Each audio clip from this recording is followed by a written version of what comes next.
Crescendo nas estações da vida. Que tema propício, não é mesmo? Para aquilo que nós estamos vivendo hoje como sociedade, né? Como ser humano. E hoje nesse bate-papo aqui, nós trouxemos para vocês Eclesiastes 3. Geralmente a gente vai falar aqui, né, Anne? Muitas coisas, muitas vivências nossas com os nossos pacientes, com os nossos clientes ali no nosso dia a dia, né, nas nossas conversas ali, na nossa escuta, né, terapêutica.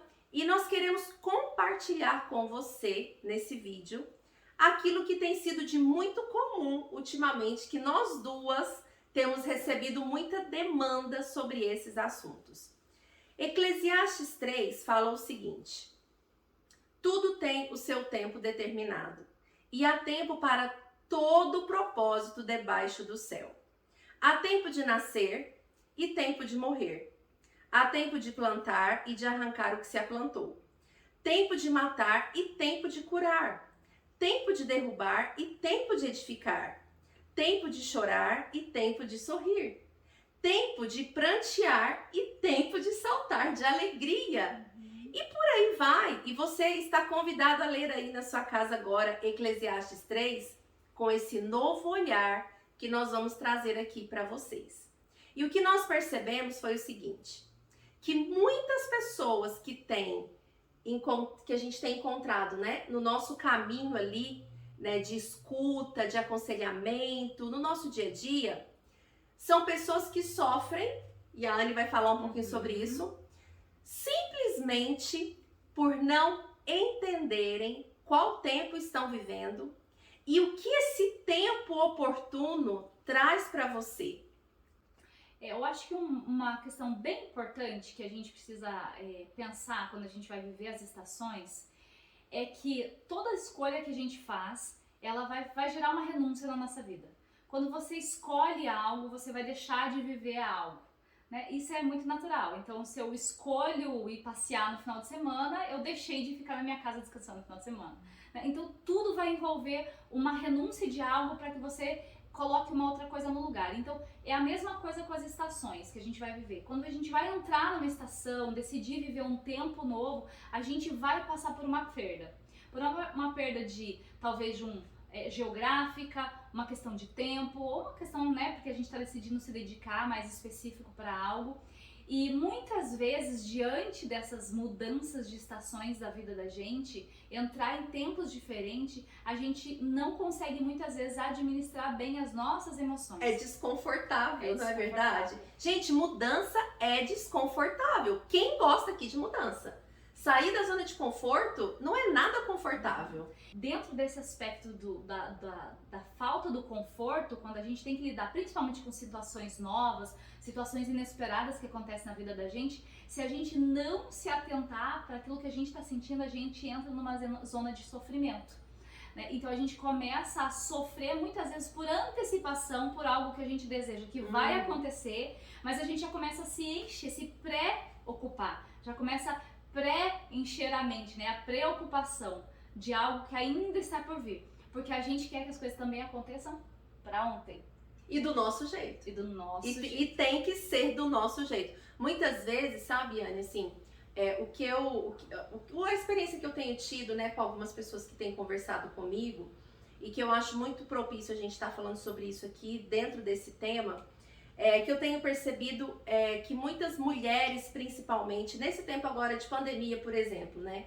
Que nós voltamos para dentro das nossas casas. Que muitas mulheres gostariam de estar trabalhando lá fora e elas tiveram que voltar para o lar. Muitas mulheres agora estão tendo que cuidar um tempo maior dos filhos, né? Porque as escolas, na maioria delas, estão sendo online. Nós aqui mesmo nos Estados Unidos, a gente passou por um tempo que a gente ficou em casa com os nossos filhos porque a escola foi online. E aí entra a frustração de não estarmos fazendo aquilo que nós gostaríamos de estar fazendo. E eu percebo, assim, Anne, que esse não estar fazendo o que eu gostaria de estar fazendo traz muito sofrimento para as pessoas. Traz muita frustração para as pessoas. E eu queria que você falasse um pouquinho aí da sua experiência em relação a isso. O que que muda? Sabe, o que que muda na nossa cabeça? O que que muda no nosso coração quando a gente não tá fazendo aquilo que nós gostaríamos de estar fazendo, porém, não é o tempo. Exato. Então, o que acontece? Quando a gente fica passando muito por esse momento de espera e que vem a frustração, é onde a angústia bate na porta. E a angústia, ela vem por essa incapacidade que o ser humano tem de conseguir dar conta de fazer tudo. Então, quando a gente começa a se sentir incapaz de fazer algo, a gente começa a ficar angustiado, porque são coisas que fogem ao nosso controle.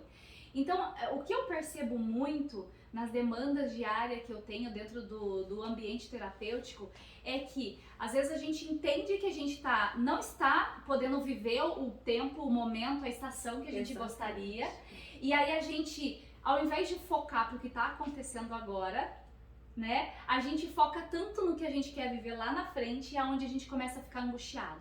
E nesse processo de angústia, a gente começa, e de preocupação, a gente começa a sofrer por essa antecipação. E aí esse sofrimento, quando a gente começa a trazer alterações neuroquímicas pro nosso cérebro.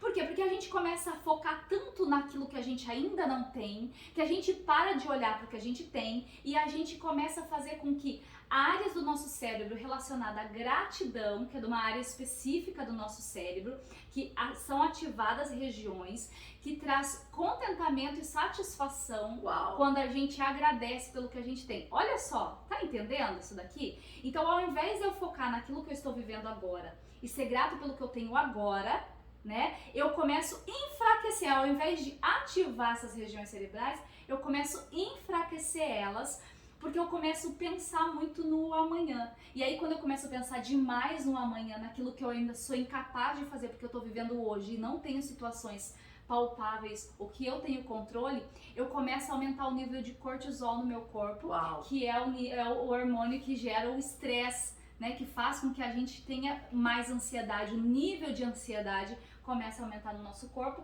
até que a gente começa a sentir alterações físicas. E quais são essas alterações físicas? Irritabilidade, o sono muda, então a gente já passa a não ter mais paciência com aqueles que estão convivendo, e aí entra para as mulheres, para os pais, né? A gente convivendo com crianças dentro de casa, a gente começa a perceber que a gente está descontando nas crianças algo que a gente está vivendo internamente, a gente passa a não ter muito mais paciência para lidar com as coisas. E a mulher tem a questão hormonal também, que interfere, mas ainda potencializa, né? Tudo isso aí que você tá falando. Exatamente, então naquele período ali, algumas mulheres que sofrem mais, né, sobre a questão da TPM, então aí fica uma bomba relógio dentro de casa, e a gente começa a sofrer com coisas que não era para sofrer. Então o nosso corpo, o nosso físico, ele começa a ter essa alteração por conta desse olhar para o amanhã. Mas a gente tem que ter o entendimento de que a gente está numa estação agora, a gente está vivendo um momento do agora, e não adianta. A gente tem que sonhar assim, né, Gisele? Exatamente. Com o amanhã, a gente tem que projetar o amanhã, a gente tem que buscar em Deus, não é mesmo? E assim, e não só projetar o amanhã, mas eu vejo isso que você falou é muito importante, assim, e a gente precisa enfatizar isso aqui,